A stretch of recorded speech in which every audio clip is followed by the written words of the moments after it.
Middle ఈస్ట్ను ఇంకా యుద్ధ భయం వెంటాడుతూనే ఉంది. ఇరాన్పై మళ్లీ అమెరికా, ఇజ్రాయెల్ దాడులు చేసే ప్రమాదం ఉన్న నేపథ్యంలో ఇరాన్ కీలక నిర్ణయం తీసుకుంది. దేశవ్యాప్తంగా యువ జంటలకు సామూహిక వివాహాలు చేస్తోంది. రాజధాని టెహ్రాన్లో దాదాపు 1000 జంటలకు ఇస్లామిక్ రెవల్యూషనరీ గార్డ్ కాప్స్ ఆధ్వర్యంలో పెళ్లిళ్లు జరిగాయి. ఈ వివాహాలను పర్షియన్ భాషలో జౌజియే జాన్ఫిదా అని అంటున్నారు. త్యాగానికి అంకితమైన జంటలోని దీని అర్థం. ఇమాం హుస్సేన్ స్క్వేర్ లాంటి ప్రధాన కూడళ్లలో రాత్రి 8 గంటలకు ఈ జంటల ఊరేగింపు ప్రారంభమైంది.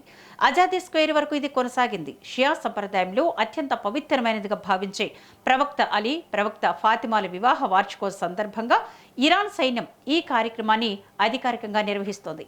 ఇలాంటి కార్యక్రమాలు శత్రువులను మానసికంగా నిరుత్సాహపరుస్తాయని, అలాగే ఇరాన్ యువతలో దేశభక్తి, త్యాగస్ఫూర్తిని నింపుతాయని ఇరాన్ సైన్యం భావిస్తోంది. ఇరాన్ పౌరులు తమ ప్రాణాలను త్యాగం చేసేందుకు రెడీగా ఉన్నారని ప్రపంచానికి చాటి చెప్పే జెన్ ఫాదా ఉద్యమానికి కొనసాగింపుగానే ఐఆర్జీసీ ఈ సామూహిక వివాహ కార్యక్రమాన్ని ప్రారంభించింది.